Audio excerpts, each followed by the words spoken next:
ఈ బిజినెస్ ఏదైనా మీ ఊర్లో ప్రమోషన్ చేయాలంటే అది సుమన్ టీవీతోనే సాధ్యం. ఇప్పుడే సంప్రదించండి. అంటే మార్చి నెల 14వ తారీఖున పిఠాపురంలో జరగనుంది. ఆ ఆవిర్భావ సభ విజయవంతంగా సక్సెస్ఫుల్గా అవ్వటానికి జనసేన నాయకులు కార్యకర్తలు అందరూ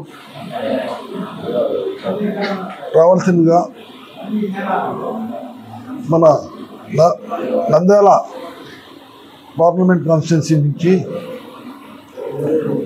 అధిక మొత్తంలో హాజరయ్యేటట్టు ఏర్పాట్ల కోసం ఇక్కడికి విచ్చేయడమైనది.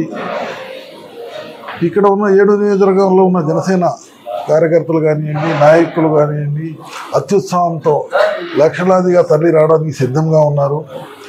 అలాగే ఈ ఆవిర్భావ దిన విజయోత్సవాన్ని ఒక పండుగ వాతావరణంలో ఒక ఉత్సవంలా జరుపుకోవడానికి జనసేన సైనికులు సైన్యాధ్యక్షుడికి ఒక బహుమతిగా ఇవ్వడానికి సమాయత్తం అవుతున్నారు.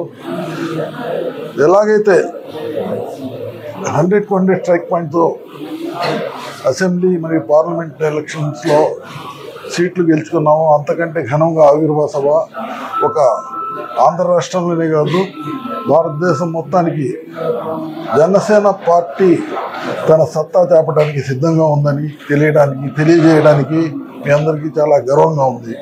అలాగే ఈ మధ్య రాజకీయాల్లో చూస్తుంటే సోయానా ఒక ముఖ్యమంత్రి, మాజీ ముఖ్యమంత్రి అయినటువంటి ప్రస్తుత ఎమ్మెల్యే అయినటువంటి జగన్మోహన్ రెడ్డి జనసేన నాయకుడు పవన్ కళ్యాణ్ గారి గురించి అవాకులు చివాకులు పెళ్తున్నారు. ఆయనకి రాజకీయ అనుభవం లేదని, వై నాట్ 175 అని మీరన్నారు. జగన్ వైసీపీ పార్టీని అహోపాతాళానికి తొక్కేస్తాను అని తాడికొండ సభలో పవన్ కళ్యాణ్ గారు మాట చెప్పారు. 175 వై నాట్ అని అడిగి 11 వచ్చింది. అహోపాతాళాన్ని తొక్కేస్తానన్న అతనికి దాదాపుగా ఆ కూటమికి మిగిలిన సీట్లు మొత్తం జనసేన కూటమికి వచ్చింది. జనసేన పవన్ కళ్యాణ్ గారు వ్యూహంలో భాగమేది. ఆయనకున్న రాజకీయ అనుభవం ఏందో తెలుసుకో. వై నాట్ 175 అని చెప్పిన నీ రాజకీయ అనుభవం ఏమైపోయింది? నువ్వా పవన్ కళ్యాణ్ గురించి మాట్లాడేవాడివి? ఎక్కంగానే 100 కోట్ల రూపాయలు పెట్టి ప్రజావేదిక కట్టి ఉంటే కూల్చిపారేసావు. కూటమి ప్రభుత్వం ఎక్కింది, ప్రజాధనాన్ని 400 కోట్లు పెట్టి నువ్వు కట్టేశావు. నీకులా మేము ఆలోచిస్తే మేము కూడా అది కూల్చేయాలా? ఎవడబ్బా సొమ్ముతో కట్టింది? ప్రజా సొమ్ముతో కట్టావు నువ్వు. దానికి ప్రజల కోసం ఎలా వాడుకోవాలో ఆలోచిస్తున్నావు. దాని ద్వారా ప్రజలకి ఏ విధంగా ఉపయోగపడుతుందో కూటమి ప్రభుత్వం ఆలోచిస్తుంది. నువ్వు ఎక్కంగానే 100 కోట్ల రూపాయలు విలువైన ఆ ప్రజావేదికని కూల్చేసావే. ఆ 100 కోట్ల రూపాయలు ఎవరి? ప్రజలే. ఎవడబ్బా సొమ్మని కూల్చేసావు నువ్వు. నువ్వా ఈ రాష్ట్రాన్ని పరిపాలించేది? నువ్వా పవన్ కళ్యాణ్ గురించి మాట్లాడేది? నీకు ఏ మాత్రం అర్హత లేదు. అహోపాతాళానికి తొక్కేస్తానని మా అధ్యక్షుడు అన్నారు. ఆల్రెడీ అహోపాతాళంలో పడిపోయావు. భవిష్యత్తులో నీకు ఒక్క సీటు కూడా రాకుండా చేస్తాం. భవిష్యత్తులో ముఖ్యమంత్రి అవ్వటం అనేది కల్లా మర్చిపో. ప్రజల కోసం, ప్రజల సంక్షేమాని కోసం పనిచేస్తున్న ప్రభుత్వం ఏదన్నా ఉందంటే ఈరోజు కూటమి ప్రభుత్వం, పవన్ కళ్యాణ్ నేతృత్వంలో నడుస్తున్న కూటమి ప్రభుత్వం. కాబట్టి పవన్ కళ్యాణ్ అంటే ఏందో తెలుసుకో. ఇప్పుడైనా మాట చెప్పాడు, అవపాతాలని తొక్కేస్తానని తొక్కేశాడు. నీ చరిత్ర సమాప్తం.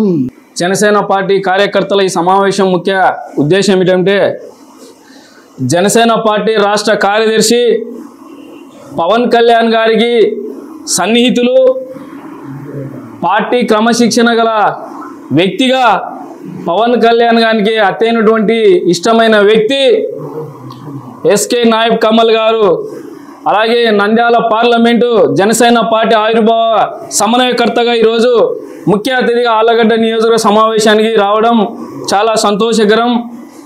అలాగే ఈరోజు ఈ సమావేశము మార్చి 14వ తారీఖున జనసేన పార్టీ స్థాపించి దశాబ్దం పాటు పోరాటాలతో సమస్యలతో ప్రజల పక్షాన నిలిచి ఈరోజు ఏదైతే వైఎస్ఆర్సీపీ ప్రభుత్వాన్ని కూలదోస్తానని మాట మీద పవన్ కళ్యాణ్ గారు ఇచ్చారో అదే మాట మీద ఈరోజు గతంలో చెప్పారు. వైఎస్ఆర్సీపీని అధోపాతాలకి తొక్కిన తర్వాతే అధికారంలోకి కూటమి ప్రభుత్వం రాబోతుందని చెప్పి ఈరోజు మాట నిలబెట్టుకున్న వ్యక్తి జనసేన పార్టీ అధ్యక్షులు శ్రీ కొణిదెల పవన్ కళ్యాణ్ గారు అని తెలియజేస్తున్నాను. ఈరోజు ఒక్క దశాబ్దం పాటు రాష్ట్ర వ్యాప్తంగా దేశవ్యాప్తంగా ఏమి ఆశించకుండా నిస్వార్థంగా జెండా పట్టిన ప్రతి ఒక్క జన సైనికుడు తల ఎత్తుకునే విధంగా ఈరోజు పార్టీ 2024 విజయాన్ని 100% స్ట్రైక్ రేట్తో ఈరోజు మనము జనసేన పార్టీ ఏంటంటే నిరూపించుకున్నాం. గతంలో చాలామంది వైఎస్ఆర్సీపీ నాయకులు మాట్లాడినారు, పవన్ కళ్యాణ్ గాని అసెంబ్లీ గేట్ కూడా తాకనిమ్మని. ఎవరైతే అన్నారో ఈరోజు వాళ్ళే అసెంబ్లీ బయట రోడ్ల మీద తిరుగుతున్నారని తెలియజేస్తున్నాను. మాటల వ్యక్తి కాదు, చేతల వ్యక్తి పవన్ కళ్యాణ్ గారు. ఈరోజు వైఎస్ఆర్సీపీ రహిత అసెంబ్లీని ఈరోజు రాష్ట్రంలో ఏపీ ఆంధ్రప్రదేశ్లో చూస్తున్నాము. రాబోయే రోజుల్లో కూటమి ఉన్నన్నాళ్ళు వైఎస్ఆర్సీపీ అధికారానికి దూరంగా ఉంటుందని, ఏదైతే రాష్ట్ర ప్రయోజనాల కోసం పవన్ కళ్యాణ్ గారు తన పార్టీ ప్రయోజనాల కంటే దేశ ప్రజలు రాష్ట్ర ప్రజల భవిష్యత్తు బాగుండాలని ఈరోజు మేము అధికారం రావడానికి కూడా పవన్ కళ్యాణ్ గారు కూటమిలో ఎంతో కీలకం కూడా కావడం జరిగింది.